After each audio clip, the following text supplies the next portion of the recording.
Dr. Emeka Wosu, former political editor of Daily Times. Thank you. Good morning. How are you doing this morning? I'm fine. I'm happy to be here. When I see thank you. Good morning. How are you doing this morning? I'm fine. I'm happy to be here. When I see this red carpet, it reminds me of Igbo. Okay, you are a symbol.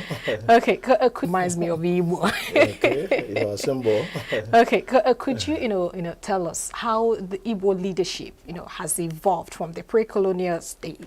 But following the reforms that were done, of course, the reforms that were done, of course, remember the Dasuki report and what have you, where you now started having the Moshuki report and what have you, where you now started having the mushrooming of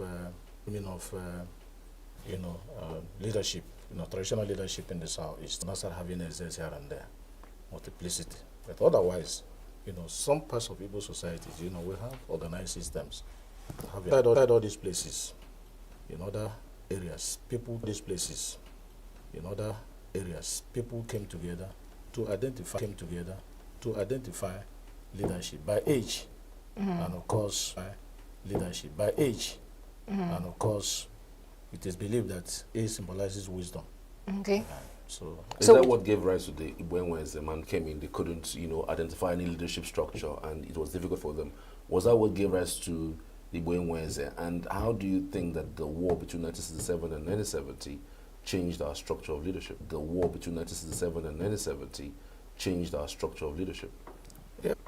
Yeah. So sociologically speaking, people were tempted to talk about the Wenweze from the background I had given, because it's only in few places, like I said, where they had this defined leadership, where you have the, established kingdoms. But in other places, you don't have somebody, or had to congregate, because in a modern society, when you're talking about, leadership now started evolving, but you can see what happened.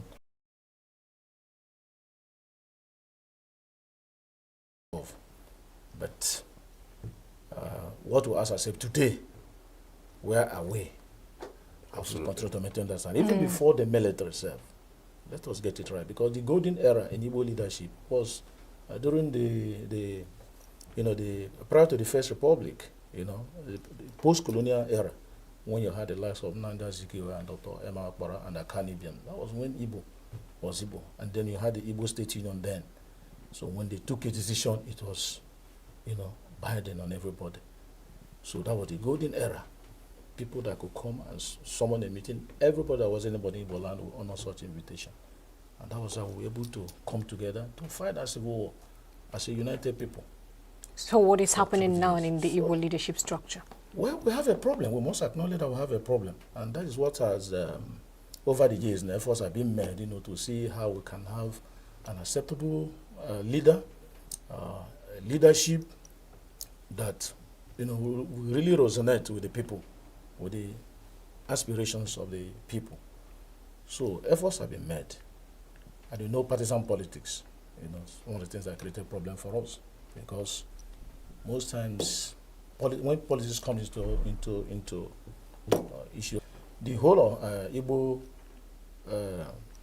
states, all the delegates from the Ohanese states came together and gave Iwanyan the leadership. And as at the time Iwanyan was taking over the leadership of Ohanese, he had already withdrawn from politics. Do you understand?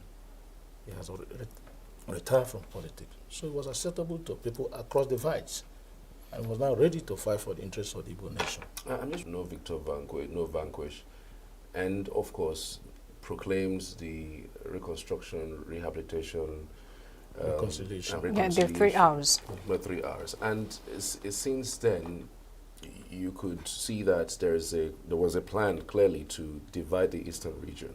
There were more states that were created to divide this.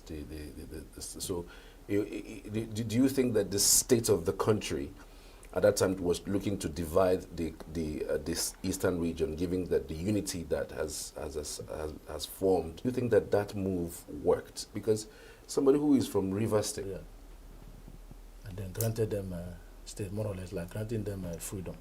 So those guys were now compelled, of course, to shift their loyalty to the powers at the center that have granted And so when they say they come up with the 3 hours, those things, were they really implemented?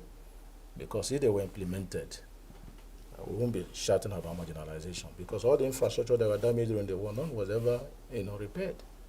And over the years, the consequences have been there. So the South is somehow deliberately have been economically depressed. Some people still think that, look, today's leadership are even worse than the ones that we used to have. That if you look at the amount of monies in terms of money, monies and resources that's been thrown to the southeast states, 5 states, trillions of dollars. There's nothing commensurate with the development that we're seeing. So it's more like a continuous merry-go-round, like it or leave it. The person who led ENUGU or Imo or Anambra wasn't Hausa man in 1999.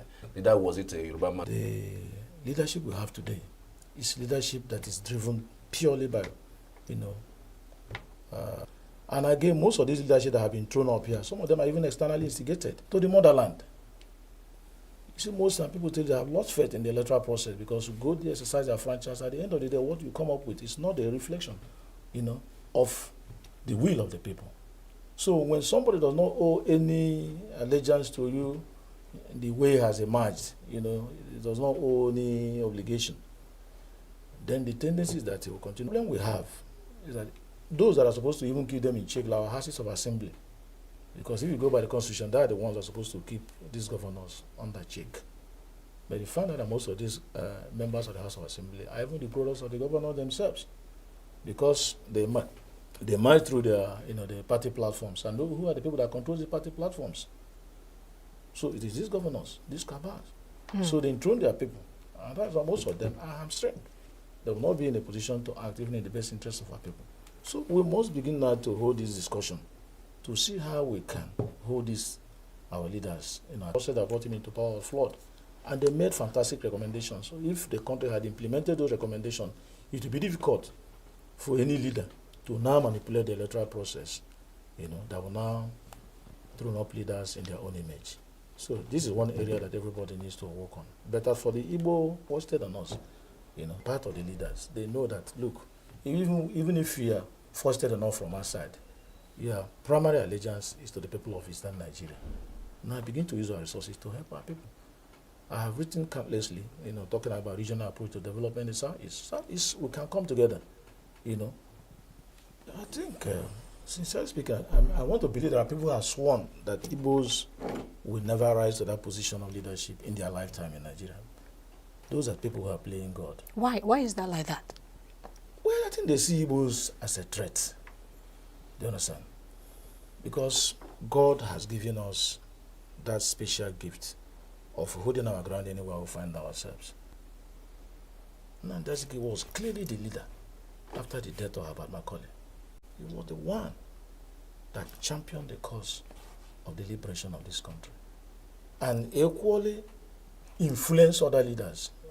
People like Kwame Nkrumah in Ghana that led the movement did not emerge. And of course, we talk about the conspiracy because the colonial masters have seen the Igbos as people maybe they'll not be able to manipulate. Because if you study the history of Nigeria, that's what they call the pacification of Nigeria. Igbos were the last people to be pacified. They resisted, colonial rule up to 1901. The Aro expedition. That was the last place that was subdued.